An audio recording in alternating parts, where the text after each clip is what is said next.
Dasar-dasar anatomi dan fisiologi tubuh manusia.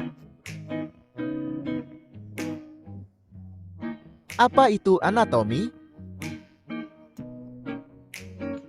Anatomi adalah ilmu yang mempelajari bagaimana tubuh manusia atau makhluk hidup lainnya terdiri dari berbagai bagian dan bagaimana bagian-bagian ini saling terhubung. Jika dibayangkan seperti memecah pisahkan tubuh manusia, anatomi akan membantu kita menjelajahi apa yang ada di dalamnya, seperti organ, tulang, otak, pembuluh darah, dan lainnya. Dengan memahami anatomi, kita dapat mengerti bagaimana tubuh bekerja dan berinteraksi, sehingga sangat penting untuk ilmu kedokteran, perawatan kesehatan, dan bidang ilmu lainnya. Posisi anatomi tubuh. Posisi anatomi adalah gambaran suatu daerah atau bagian tubuh dalam posisi tertentu. Secara anatomis, badan tegak, menghadap langsung ke pengamat, kaki rata, dan mengarah ke depan. Anggota tubuh bagian atas berada di sisi tubuh dengan telapak tangan menghadap ke depan. Istilah dalam anatomi. Istilah anterior dalam anatomi merujuk pada bagian tubuh yang terletak di bagian depan atau di sebelah depan tubuh manusia atau makhluk hidup lainnya. Jika Anda membayangkan tubuh manusia, bagian-bagian yang ada di depan, seperti dada dan perut, merupakan bagian yang anterior. Istilah posterior dalam anatomi merujuk pada bagian tubuh yang terletak di bagian belakang atau di sebelah belakang tubuh manusia atau makhluk hidup lainnya. Jika Anda membayangkan tubuh manusia, bagian-bagian yang ada di belakang, seperti punggung dan tulang belakang, merupakan bagian yang posterior. Jadi posterior adalah kata yang digunakan untuk menggambarkan posisi atau letak bagian tubuh di belakang. Medial dan lateral. Istilah medial dalam anatomi merujuk pada bagian tubuh yang terletak lebih dekat ke tengah atau sumbu tengah tubuh manusia atau makhluk hidup lainnya. Jika Anda membayangkan tubuh manusia, bagian yang lebih dekat ke garis tengah tubuh, seperti tulang rusuk yang berada lebih dekat ke dada, dapat disebut sebagai bagian medial. Medial adalah kata yang digunakan untuk menggambarkan bagian yang lebih dekat ke tengah tubuh. Anatomi lateral adalah istilah yang mengacu pada posisi atau lokasi suatu struktur atau bagian tubuh manusia atau hewan yang terletak di sisi tubuh, baik sisi kiri atau sisi kanan. Proksimal dan distal.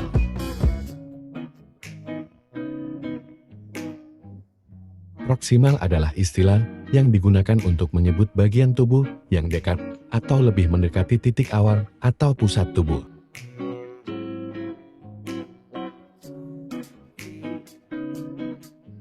Distal adalah istilah yang digunakan untuk menyebut bagian tubuh yang lebih jauh atau lebih menjauhi titik awal atau pusat tubuh.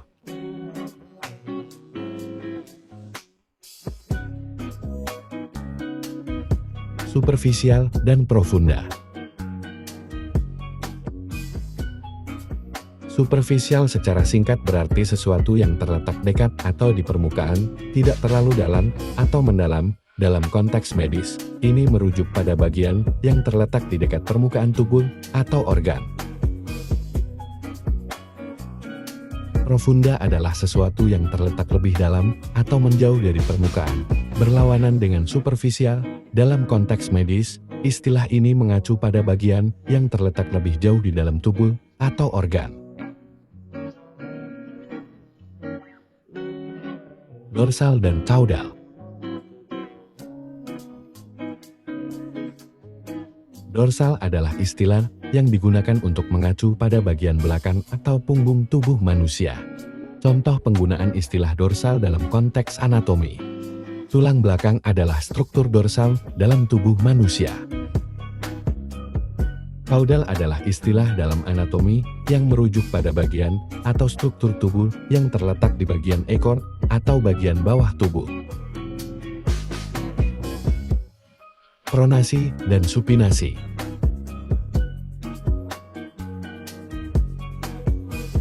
Pronasi adalah istilah yang digunakan dalam anatomi untuk menggambarkan gerakan atau posisi tubuh tertentu. Pronasi tangan, gerakan di mana telapak tangan menghadap ke bawah atau ke belakang. Misalnya, saat kita menoleh telapak tangan ke bawah, itu adalah gerakan pronasi tangan. Supinasi tangan, gerakan di mana telapak tangan menghadap ke atas atau ke depan. Misalnya, saat kita memutar telapak tangan dari posisi menghadap bawah ke atas, itu adalah gerakan supinasi tangan.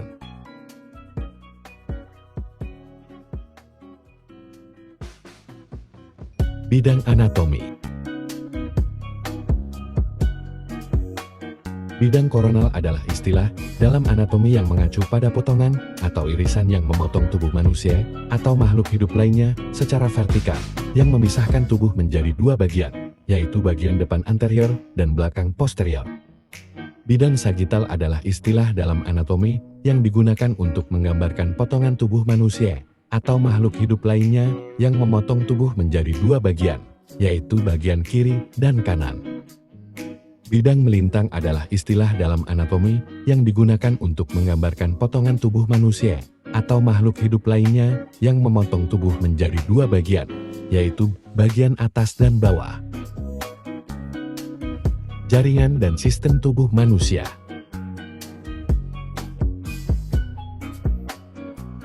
Pengertian jaringan. Jaringan adalah sekumpulan sel yang memiliki bentuk dan fungsi yang sama. Ada 4 tipe jaringan utama yang membentuk tubuh suatu organisme multiseluler termasuk manusia. Suatu jaringan utama atau jaringan dasar dapat didefinisikan sebagai kumpulan sel yang bekerja bersama-sama, mengemban suatu fungsi tertentu, atau kumpulan fungsi sel yang menghasilkan materi atau komponen tidak hidup yang terdapat di antara sel dan bagian jaringan tubuh.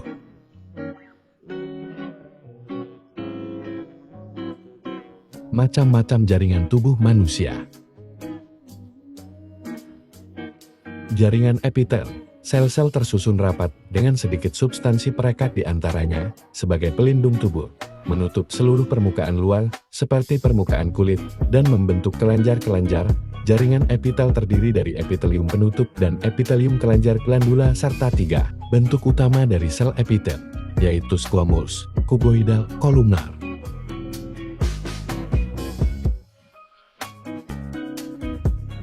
Jaringan penghubung.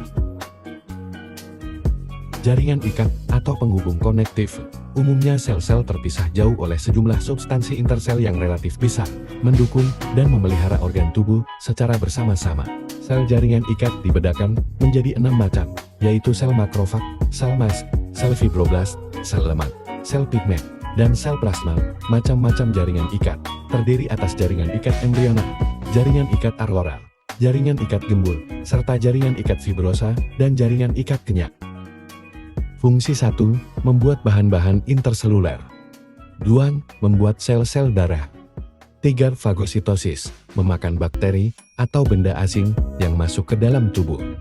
4. Membuat antibodi zat kekebalan. 5.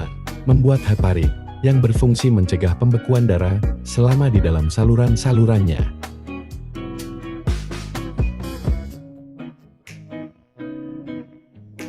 Jaringan otot. Jaringan otot terdiri atas sel-sel otot yang bentuknya panjang dan ramping. Tiap sel otot mempunyai serabut otot dan beberapa serabut otot ini dikumpulkan menjadi sebuah alat tubuh yang disebut otot atau daging. 1/5 bagian dari otot memperpanjang dan memperpendek bentuknya yang disamakan. Berkontraksi. Bentuk dan fungsi otot dapat dibedakan sebagai berikut.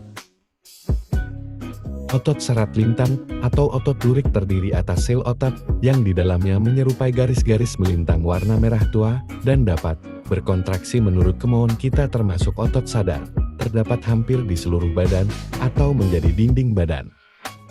Otot polos terdiri atas sel otot yang bentuknya licin, tidak mempunyai garis lintang. Ia dapat berkontraksi tidak menurut kemauan kita. Otot tak sadar, misalnya, terdapat pada dinding saluran pencernaan, dinding pembuluh darah, dan saluran alat kandung. Otot jantung berbentuk serat lintang, tetapi berkontraksi tidak di bawah pengaruh kemauan kita. Fungsinya seperti otot polos. Pada kedua ujungnya, terdapat urat otot yang berwarna putih. Kalau otot bekerja keras lama-kelamaan sil otot menjadi besar hipertrofi, dan kalau otot tidak dipergunakan, maka ia akan menjadi kecil atrofi. Fungsi umum otot sebagai alat penggerak tubuh termasuk anggota badan, usus, paru-paru. Jaringan saraf.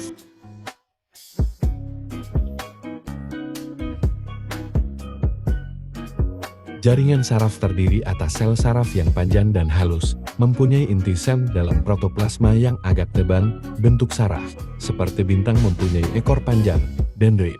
Bagian sel pendek, yang biasanya lebih dari satu, fungsinya untuk menghantarkan rangsangan dari luar ke dalam sel. Organ pembentuk sistem tubuh.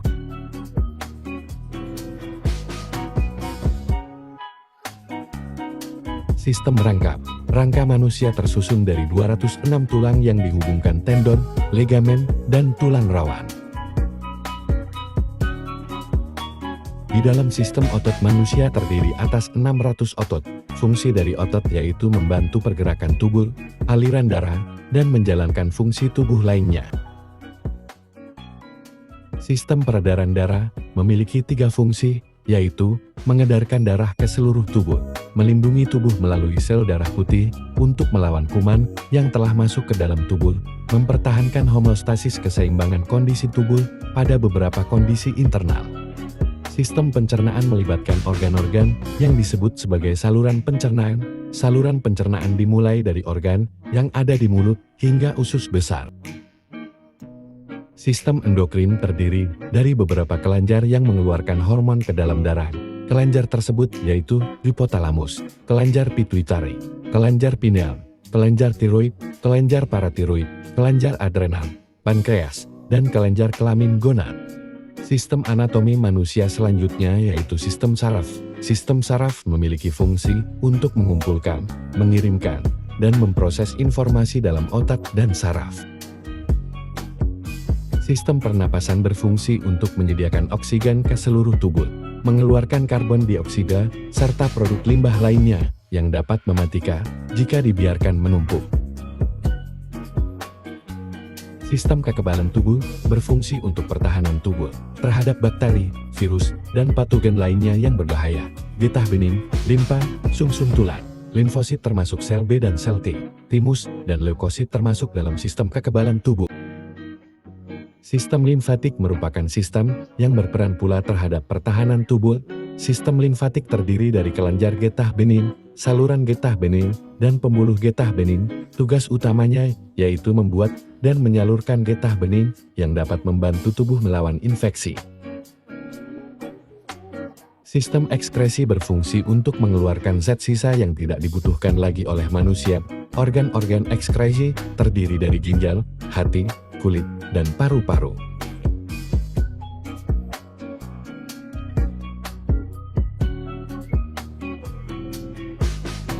Sistem urinaria atau perkemian juga termasuk dari sistem ekskresi, tetapi sistem urinaria terdiri dari ginjal, ureter, kandung kemih, dan uretra.